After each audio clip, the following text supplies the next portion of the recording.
Bom dia, o nosso trabalho é sobre a síndrome de Brugada e o nosso grupo é composto por mim, Alana, pelo Arthur Nardo, pelo Gabriel Pereira, pela Isabela, Jouse, Lucas, Maria Eduarda, Natane e Raul. E o docente é o professor Fabrício Rios.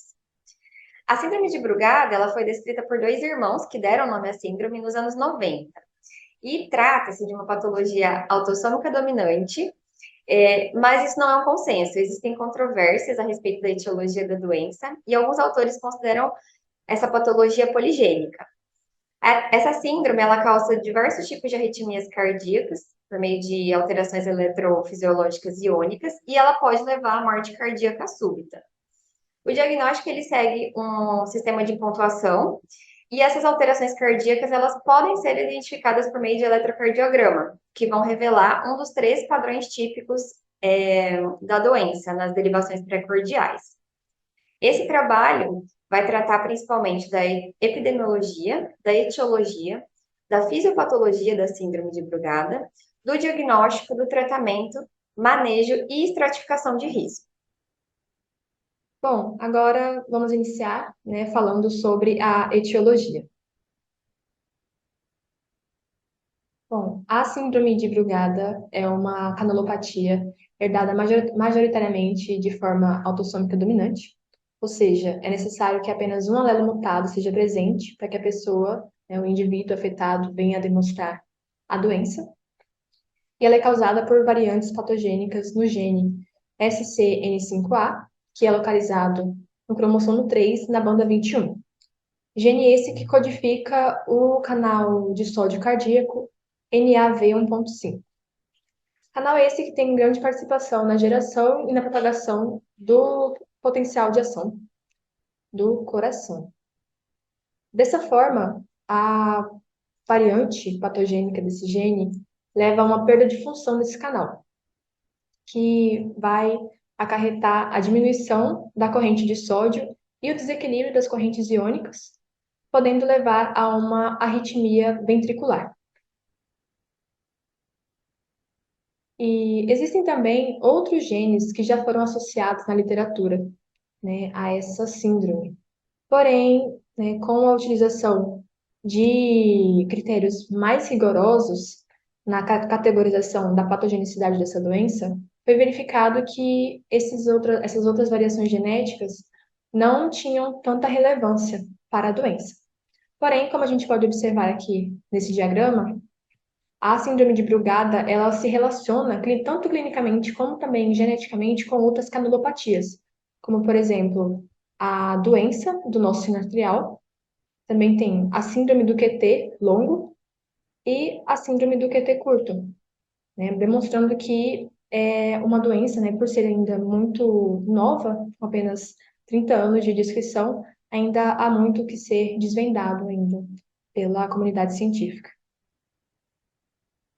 Em relação à epidemiologia, a síndrome de Brugada possui uma prevalência global de 0,05%, podendo se diferenciar nas diferentes regiões do mundo. No Japão, a prevalência é de 0,27%, na América do Norte de 0,15%, na Europa de 0,017%. Há ainda uma prevalência de diagnóstico maior no Sudeste Asiático, podendo ser até 14 vezes maior do que a média global. As manifestações clínicas se apresentam em indivíduos adultos de 40 anos ou mais. Geralmente, os indivíduos sintomáticos são do sexo masculino, exibindo uma proporção de 8 homens afetados para cada mulher afetada. É importante destacar ainda que a síndrome de Brugada é responsável por cerca de 4% das mortes súbitas cardíacas e 20% das mortes súbitas cardíacas em indivíduos com coração estruturalmente normais.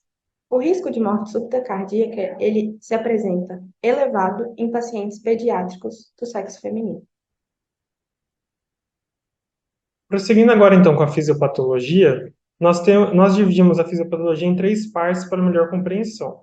A parte da genética do canal de sódio, a parte do mecanismo iônico e a parte do mecanismo molecular. Quanto à parte do canal de sódio, nós temos que o canal de sódio é formado por 4 domínios, sendo o domínio 1, domínio 2, domínio 3, domínio 4 aqui representado, cada domínio sendo composto por 6 segmentos, sendo uma proteína, então, transmembrana, que a gente pode ver que ela vai atravessar a membrana, possuindo uma extremidade C-terminal e uma extremidade N-terminal. Na síndrome de Brugada, é relevante destacar, como a Natane já trouxe lá na etiologia, que o canal de sódio do tipo 1.5 é o mais afetado, então ele vai apresentar uma canalopatia. Essa canalopatia irá alterar a conformação da subunidade alfa desse canal de sódio. Ao alterar, e essa subunidade alfa desse canal de sódio é responsável pela seletividade iônica desse canal. Então, é ele que vai controlar a entrada, né, principalmente, do sódio na célula para gerar o potencial de ação. Juntamente a essa seletividade iônica, essa subunidade alfa é responsável pela abertura desse canal e pela inativação rápida do mesmo. Em segundo momento da fisiopatologia, então, a gente passa por um mecanismo iônico. Nós temos duas hipóteses diante da síndrome de Brugada frente a esse mecanismo iônico. A gente tem uma hipótese de despolarização e uma hipótese de repolarização. Aprofundando mais sobre a hipótese de despolarização, nós temos nesse primeiro gráfico, que eu estou apontando com laser, duas curvas. A curva em linha cheia representa a curva do ventrículo direito propriamente dito, e a curva tracejada representa a via de saída do ventrículo direito. E a gente vai começar a analisar então essas duas curvas e ver o que esse atraso nessa geração do potencial de ação pode causar. Devido à canalopatia, a gente viu que aquela abertura, aquela seletividade e aquela inativação rápida do canal de sódio estará afetada. E devido a essa alteração, nós teremos o atraso da geração do potencial de ação em algumas localidades do ventrículo direito. Como a gente pode perceber, a gente vai ter esse atraso na via de saída do ventrículo direito, que está ali localizada no ramo da artéria coronária direita. Então, em uma situação normal, uma situação fisiológica, as duas curvas, tanto a do ventrículo direito como a da via de saída do ventrículo direito, deveriam estar sobrepostas para mostrar, então, essa sincronicidade do coração, para que não houvesse, então, o desencadeamento de arritmias, que é muito encontrada na síndrome de Brugada. Analisando mais, então, nós podemos ver que há a despolarização do ventrículo direito, e essa despolarização do ventrículo direito é responsável pelo momento de sístole ventricular. E na sístole ventricular, nós destacamos esse ponto em que eu estou circulando e passamos para essa imagem aqui. Na sístole ventricular, devido a essa diferença no tempo de geração do potencial de ação, nós teremos diferentes desencadeamentos lá na condução desse sinal elétrico. Então, a gente tem que, primeiro, o ventrículo direito, propriamente dito, irá possuir um potencial de membrana mais positivo em relação à via de saída do ventrículo direito, o que irá gerar um sentido de fluxo de condução elétrica, devido a essa diferença que foi causada na alteração da subunidade alfa, que está atrapalhando, então, está afetando, então, esse intervalo de geração de potencial de ação. Então, devido a esse diferencial de tempo em geração de potencial de ação, nós temos uma região que tem um potencial de membrana mais positivo e uma menos positivo, gerando, então, um fluxo no sentido do ventrículo direito para a via de saída do ventrículo direito. Como a gente tem esse fluxo nesse primeiro caso, ao colocarmos o eletrodo, né, do eletrocardiograma, nós iremos perceber, iremos analisar que o sentido do fluxo da corrente estará aproximando desse eletrodo, que será uma derivação pré-cordial direita, né, a V2, e por aproximar dessa derivação, nós temos, então, o aumento de um segmento, um segmento que irá ficar mais positivo naquele gráfico do eletrocardiograma, que será, então, o segmento ST, que, como a gente pode notar, nós temos aqui representado. Então, devido a esse desencontro dos potenciais de ação e a geração de uma direção de corrente em direção a esse eletrodo, nós conseguiremos identificar esse aumento do segmento ST, que será uma das características para a definição da síndrome de Brugada. Passando agora para um momento de diástole, que já seria mais ao final desse potencial de ação, nós temos que, devido ao desencontro desses potenciais de ação, tanto da via de saída como do ventrículo direito, tem representado aqui no gráfico que a voltagem da via de saída do ventrículo direito em um momento diastólico estará maior do que a voltagem da via do ventrículo direito propriamente dito. Isso, então, vai gerar uma corrente inversa em um momento diastólico, como a gente pode ver aqui nessa imagem abaixo, da apresentada anteriormente. A gente vai ter uma região agora com um potencial de membrana mais positivo na via de saída do ventrículo direito em relação ao ventrículo direito propriamente dito. Então, o sentido dessa corrente será contrário ao anterior explicado. Então, ele será da via de saída do ventrículo direito para o ventrículo direito propriamente dito. E isso fará, então, ao analisarmos o mesmo eletrodo, a mesma derivação precordial do tipo V2, a gente vai conseguir analisar que haverá um afastamento dessa corrente do eletrodo.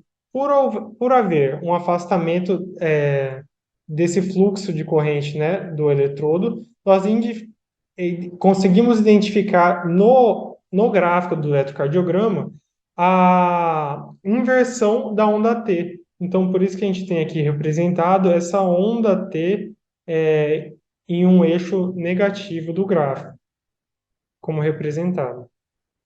Sempre importante destacar que toda essa alteração do tempo de geração do potencial de ação vai ser o principal desencadeador das arritmias cardíacas, que são os sintomas encontrados na síndrome de Brugada.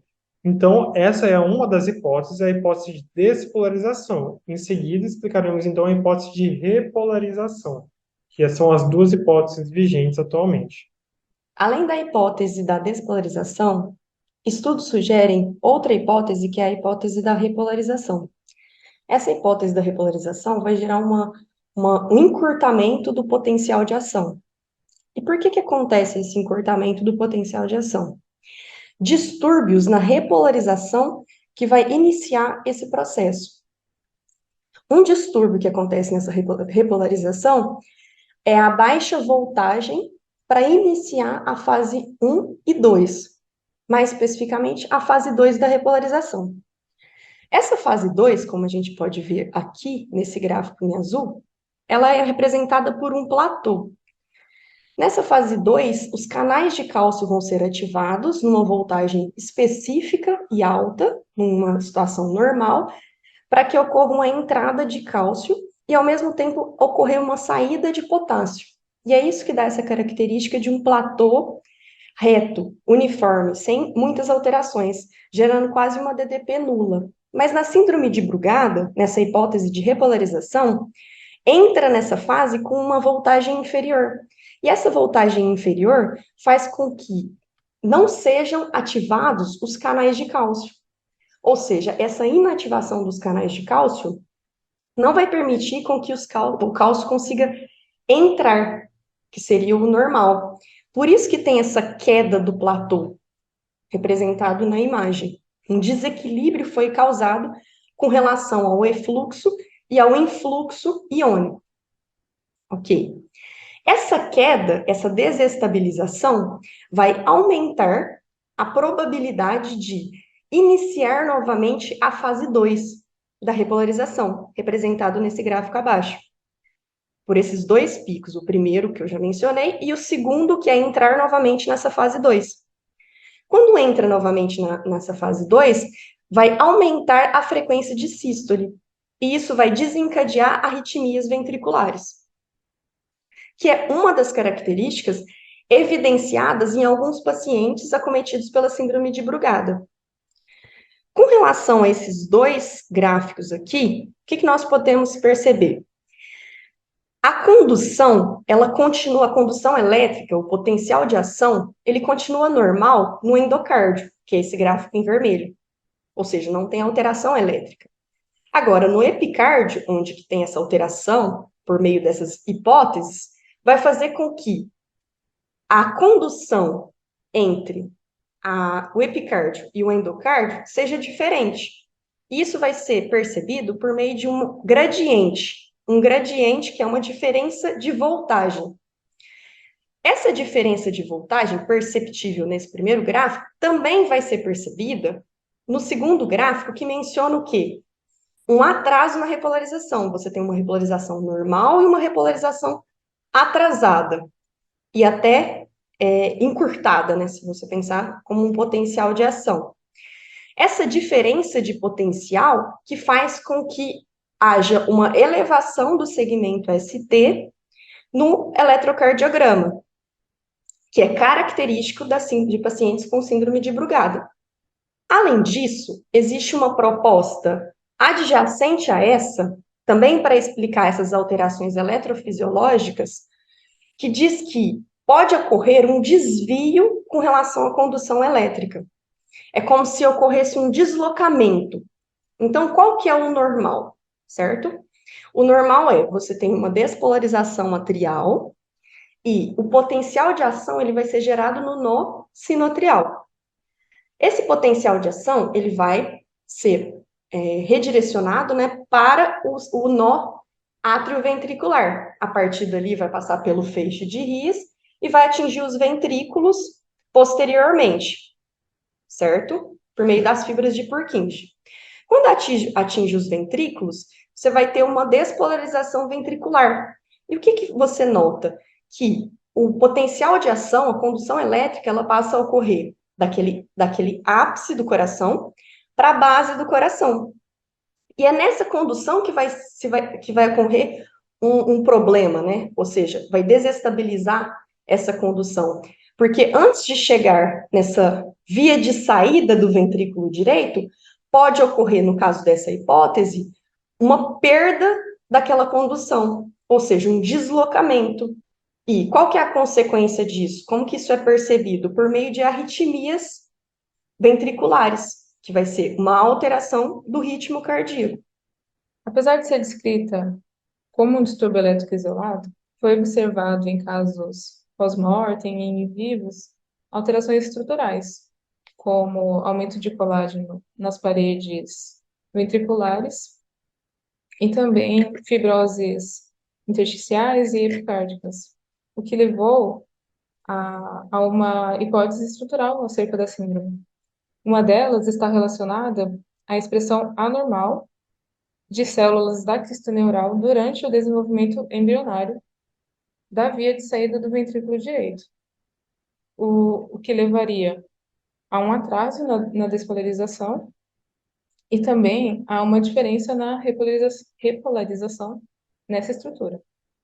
Além disso, essa expressão anormal dessas células também levaria a uma expressão reduzida da conexina 43, que é uma proteína que está ligada à propagação do impulso cardíaco. Ela está presente nas junções comunicantes que ligam os cardiomiócitos através dos discos intercalares, que são importantes para essa sincronização mecânica e elétrica do coração. Portanto, alterações nessas estruturas geram bloqueios na condução e induzem arritmias nos pacientes com Brugada. Então, agora eu vou falar sobre o diagnóstico. O diagnóstico é baseado na tabela Xangai, no qual foi introduzida a partir do consenso 2016, aprovado por especialistas. Nela são verificados 4 fatores principais: o ECG, o histórico clínico, histórico familiar e resultados genéticos. Na tabela, a parte mais importante é o ECG, onde um ECG do tipo 1 padrão pode indicar que o paciente tem síndrome de Brugada, como avaliado ali na tabela, é uma pontuação de 3,5 e uma pontuação de 3,5 maior, é provável ou definitivo síndrome de Brugada, sendo que os outros fatores da tabela seriam associativos, ou seja, é necessário que o paciente tenha alguma alteração no ECG para confirmar o diagnóstico. Essa parte é sobre os tipos presentes de alterações no ECG em pacientes síndrome de Brugada. O tipo 1, que é o padrão, apresenta um supra de ST seguido por uma inversão de onda T. Agora, o tipo 2 apresenta um supra de ST e uma onda T normal, também chamado de formato de célula. Por fim, o tipo 3 ele pode se correlacionar com o tipo 1 e tipo 2, parecendo com ondas menores. Um supra de ST menor e uma onda T normal. Aqui é para mostrar as derivações pré-cordiais.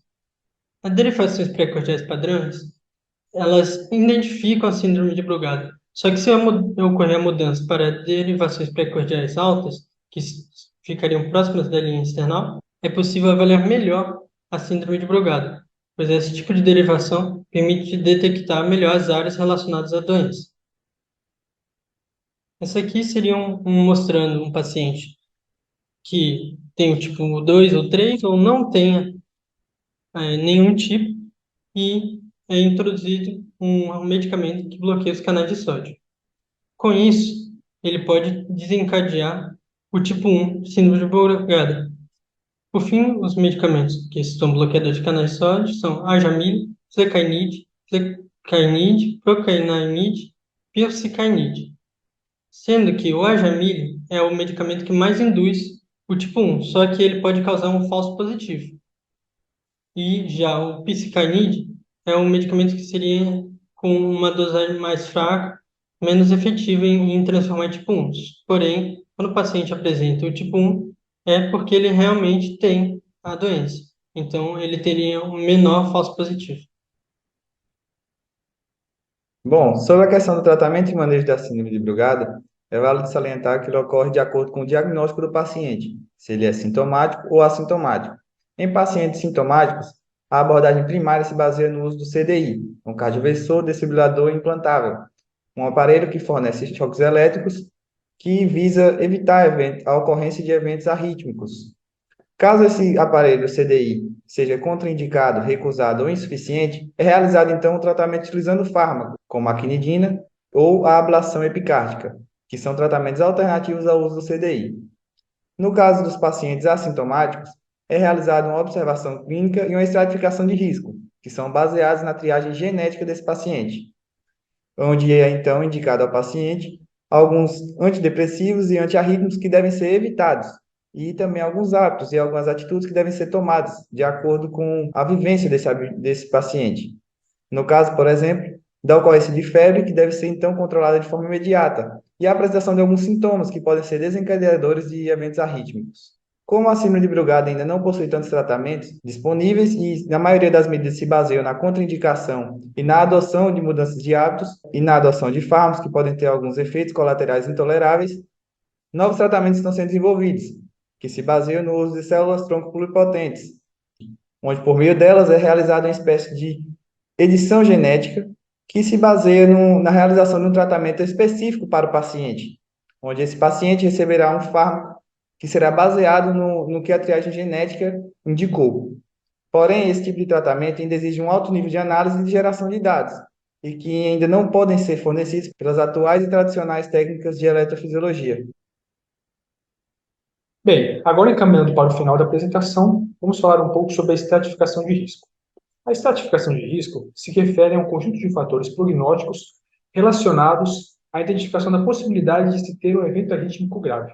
Eles são fundamentais para que se possa ter um tratamento adequado do indivíduo e mesmo se ficar vigilante para que esse evento arrítmico grave, quando ocorra, possa ser tratado rapidamente. Agora, serão destacados dois fatores relacionados aos eventos arrítmicos graves, tanto a síncope cardiogênica quanto o ECG tipo 1 de Brugada. Bem, aqui nessa tabela vai haver uma análise conjunta tanto da síncope quanto o ECG tipo 1 de Brugada. Aqui nós vemos quando há somente a presença do padrão de Brugada tipo 1 em derivações periféricas, a possibilidade é baixa de haver futuramente um evento arrítmico grave, contabilizando 3,6%. Aqui nós vemos quando há uma síncope, já há um leve aumento. Assim, esse aumento vai até 4,9%, contabilizando 12 pontos. E quando há um padrão DCG tipo 1 espontâneo, é a maior probabilidade quando analisado sozinho, de 5,9%. Nós notamos, né, com todos esses números da tabela, que conforme se aglutinam mais fatores em um indivíduo, não aumenta de forma linear a possibilidade de ele vir a ter um evento arrítmico grave, mas sim de forma exponencial. Como nós podemos ver, quando se juntam os 4 fatores, vai até 80,7%. E aqui, neste gráfico ao lado, retrata isso que eu acabei de falar, que toda a aglutinação de fatores em um indivíduo, esse aumento de fatores em uma mesma pessoa se dá de forma exponencial. Bem, agora neste segundo gráfico, sendo analisadas a interação entre o ECG tipo 1 espontâneo, o ECG tipo 1 induzido por drogas e a síncope, e analisar como esses fatores influenciam no risco anual de um evento arrítmico grave em uma pessoa com a síndrome de Brugada.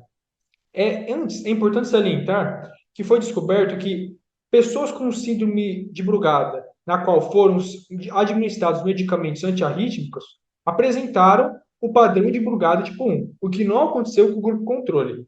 Ou seja, o padrão de Brugada é capaz de ser induzido em uma pessoa com a síndrome de Brugada, mas que é assintomática. Aqui nós vemos, na primeira parte, que cada barra representando um estudo distinto, que indivíduos assintomáticos que tiveram um padrão de Brugada induzido por drogas, teve um risco anual para ter um evento arrítmico grave variou nos estudos de 0,21 a 0,3%. Agora, já indo mais para o final do gráfico, já naqueles com síncope e ECG tipo 1 espontânea, tiveram as maiores probabilidades, variando de 2,3% a 3,66%. Ou seja, depreende-se que os maiores influenciadores para um risco anual de haver um evento arrítmico grave são a síncope e o padrão ECG tipo 1 espontâneo. Agora, aqui está a tabela que representa o que é mais utilizado no mundo para se fazer o prognóstico da síndrome de Brugada. Aqui é importante destacar que há um sistema de pontuação envolvido, pois de 0 a 2 o risco prognóstico é baixo, baixíssimo, de 2 a 3 é baixo, de 3 a 4 moderado, 4 a 5 alto, e acima de 5 o risco é muito alto de haver um futuro evento arrítmico grave no indivíduo. Aqui notamos que a maior probabilidade de um evento arrítmico grave está no ECG tipo 1 espontâneo, 13,5 pontos. E a menor probabilidade de haver um evento arrítmico grave está nos testes genéticos, de meio ponto. Ou seja, apesar de muitos avanços terem sido feitos na parte genética da síndrome de Brugada, ainda assim, pouco se pode fazer para se ter um prognóstico efetivo para um evento arrítmico grave futuro. Enfim, essas são nossas referências bibliográficas e essa foi nossa apresentação. Muito obrigado pela atenção.